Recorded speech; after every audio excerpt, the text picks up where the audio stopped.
So I seen a video basically on it was basically on a dude who was able to pay for everything that he needed to pay for in his life by simply just having a YouTube channel about Yu-Gi-Oh cards and about he also did street performing where he's literally like, you know, he's a musician type shit. And this was crazy to me because it was like the fact that he had like this girlfriend basically, and she became his wife. And she had like the biggest issue with him street performing and playing Yu-Gi-Oh! And, you know, and reviewing the cards and just having a YouTube channel that's all about Yu-Gi-Oh! Right? She fell into that category of being one of those people who judges you based on you liking stuff that you liked, you know, during your childhood. And even when I was young, I had dealt with that type of stuff too with people where it was like, I remember being in like 6th grade and it was like dudes would try to bully you for liking Pokemon in 6th grade, even though it's like, dude, we're 11 years old. That's what we're supposed to like. But I remember like people would try to do that shit back in the day. You know, they try to act like they're more mature than they really are by saying that something that's for children or something that's for younger people is immature. But it makes you immature if you're judging someone based on the things that they like, because you're trying to act like you're so mature by judging them. So basically, she told this dude to stop having a YouTube channel and to get a 9-to-5 job because what he liked was too immature, and she just hated it. And that was the street performing and the Yu-Gi-Oh channel. She hated both things, right?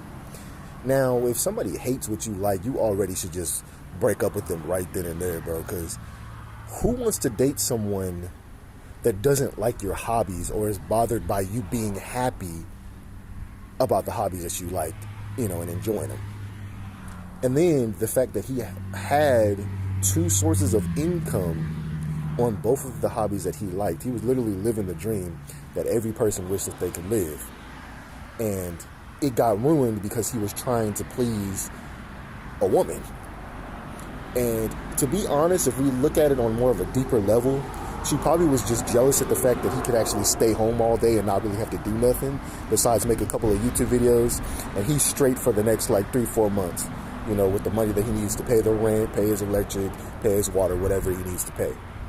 So he ends up getting rid of those things and ends up getting a 9-to-5, and he ends up not making enough money to even pay for his, you know, for his way of living, which is crazy to me because I'm like, bro, you were living the dream, had enough money to do what you wanted. You literally had and he had the freedom of being able to do it whenever he wanted to.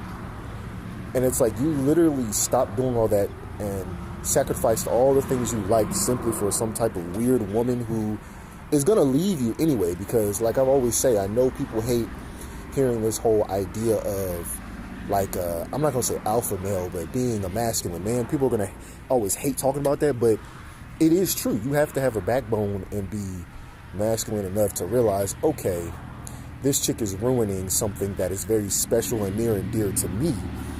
So I need to kick her to the curb. But it's like, you know, he's not masculine enough to understand that. He's still kind of in that feminine mindset of like, okay, I need to, it's more like she was in charge. She had the masculine energy and he had the feminine energy, which is why I always say that masculine attracts feminine and feminine attracts masculine. So if you're not the masculine one in your relationship, you're the feminine one. And if you're not the feminine one in a relationship, you're probably the masculine one controlling everything. And she was the masculine one controlling his life, you know. And he didn't stand up for himself. Instead, he thinks that he has kind of a thing I call nice guy syndrome, which is in a book. I can't remember I think the book was called No More Mr. Nice Guy. Where basically it's like he's not standing up for himself. He thinks that just kind of ignoring the problem and just doing what the person tells you to do and being nice all the time will solve the issue. When in reality, it made more and more issues because he wasn't brave enough to just be like, look, I like Yu-Gi-Oh! I like street performing. It literally makes me a whole bunch of money and I freaking love it with all my heart. I like it more than I like having to please someone like you who is controlling my life and trying to take over everything. You know, he wasn't ballsy enough to say that. That's kind of the issue. And that's the issue with a lot of dudes nowadays, is just them not standing up for themselves. I'm not telling you to be Andrew Tate or be an alpha male type or whatever, but you should still be brave enough to stand up for yourself. That's all it is.